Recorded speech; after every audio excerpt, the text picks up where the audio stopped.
예하! 라라아빠입니다. 오늘은 강아지 가려움증에 대해서 알아보려고 해요.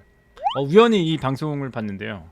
할지 말라고 그랬잖아, 할지 말라고 했잖아. 누가 봐도 장난이고 아이는 너무 귀엽고 그런데 이 영상을 보고 혹시라도 사랑하는 아이가 발을 핥을 때 발핥지 마라고 하는 보호자분이 있을까봐 제가 좀 많이 예민하고 아픈 거에 좀 그런 보호자고 그런 수의사라서 약간 그럴 수가 있는데요.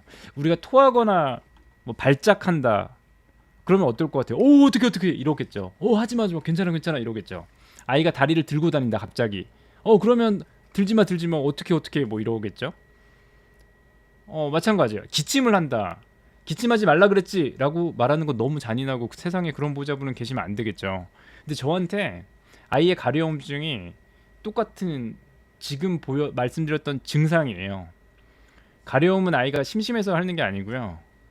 어떻게 심심해서 발을 핥겠어요. 물론 심리적인 요인이 있을 수도 있겠지만 가장 흔한 건 알러지가 가장 흔하고, 아니면 뭔가 감염원이 있을 때가 가장 흔해요. 유전적으로 가렵게 태어났는데 왜 그러냐고 하는 건 너무 제가 보기에는 잔인해 보이고 너무 폭력적으로 보여요. 아토피가 있으신 분은 알거든요, 얼마나 가려운지. 근데 그거를 긁지 말라고 했잖아 라고 하는 건 좀 잔인해 보여요. 왜냐하면 유전적인 요인에 의해서 뭔가 과민 반응에 의해서 긁는 건데, 긁지 마라고 하는 게 저는 안 좋아 보여요. 그래서 아이가 이제부터 긁을 때, 가려워할 때, 발을 빨 때 발사탕을 하면 할지 말라고 했지, 언니가 할지 말라고 했지 라고 하지 마시고, 아이고 우리 애기 너무 가렵지, 아이고 이렇게 가려워서 어떡해 라고 아이를 좀 위로해 주시고 동물병원에서 진료를 받으셨으면 좋겠다는 마음으로 영상을 준비했는데요. 우리 강아지들은 왜 핥는 것인가? 원인들과 치료법. 가장 흔한 거는 알러지죠, 알러지. 그래서 벼룩이 있거나 뭐 환경적인 요인에 알러지가 있거나 뭐 음식 알러지가 있으면 핥을 수 있다. 마찬가지죠. 뭔가 피부에 감염이 돼 있거나 계절성인 알러지, 예를 들면 봄에 꽃가루 알러지 이런 것들이겠죠. 아니면 음식 알러지 이런 것 때문에 발을 빨 수 있다. 그러면 아이가 발을 핥을 때는 알러지가 제일 흔하고 피부에 감염이 있는 경우가 있고 심리적인 것도 있을 수 있다. 그러면 동물병원에서 검사를 해야겠죠. 어떤 검사를 할까요? 일단 감염이 있는지를 검사를 하겠죠. 감염에 대해서는 현미경으로 보는 검사, 뭐 배양을 보내는 세균 배양, 곰팡이 배양 이런 걸 배양하는 검사, 이런 여러 가지들을 다 검사를 할 거예요. 반드시 기본적으로 해야 되는 검사라고 생각을 하고요. 그 검사 후에 이제 아이를 덜 가렵게 해주기 위한 처치가 있어야겠죠. 물론 진단에 따라 달라질 수는 있지만 일반적으로 사용하는 약물은 여기 보이는 항히스타민제. 항히스타민제는 아무래도 몸에 손상을 가장 적게 줄 수 있는 약 중에 하나니까, 가려움을 완화시켜 줄 수 있는 약 중에서.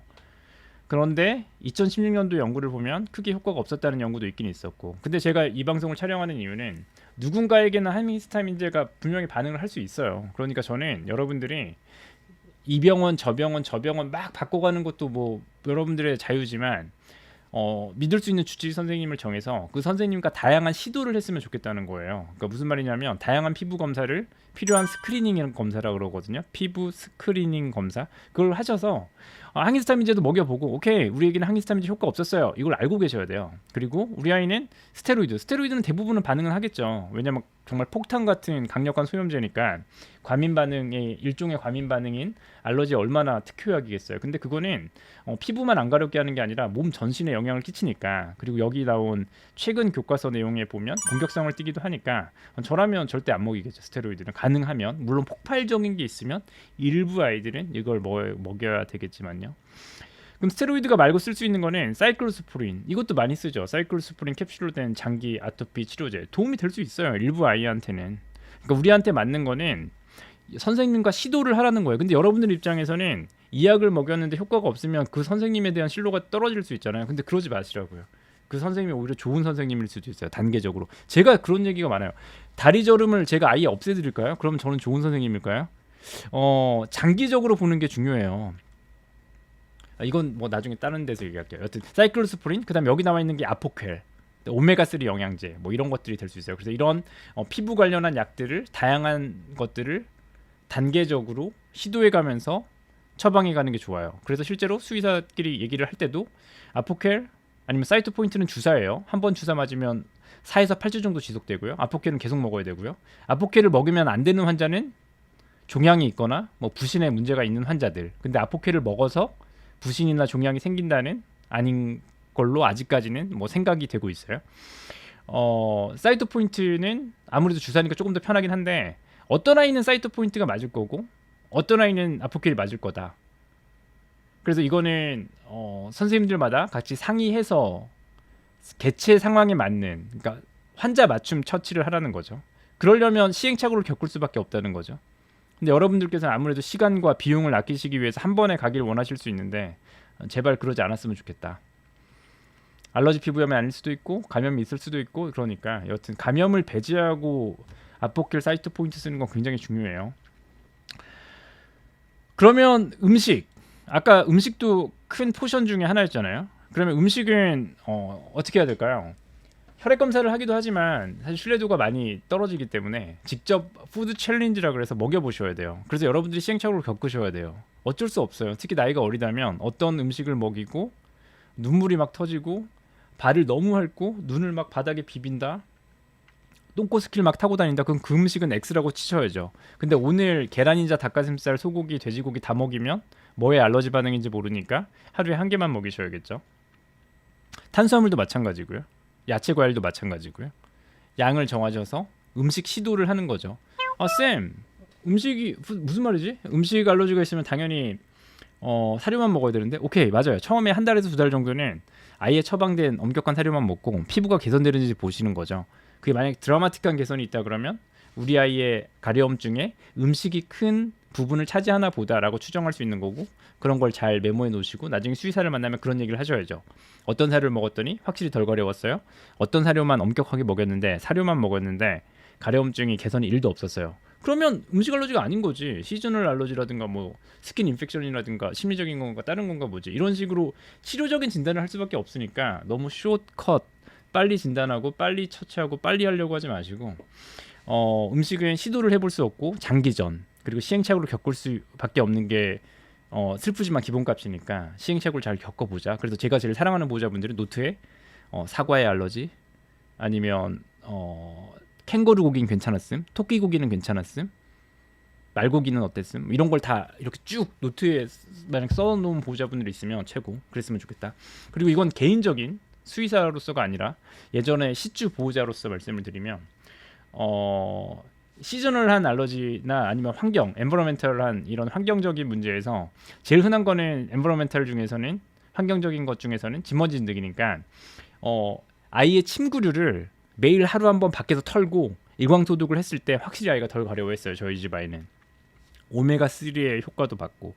그래서 그런 영양제들을 먹여보는 것도 좋을 것 같고, 저희 현재 저희 피부과 강영훈 선생님은 만약에 피부 건조증이 있으면 이런 스파돈 제품을 쓰기도 하고, 바르는 걸 스파돈이라 그래요. 바르기도 하고 이런 스프레이를 쓰기도 해요.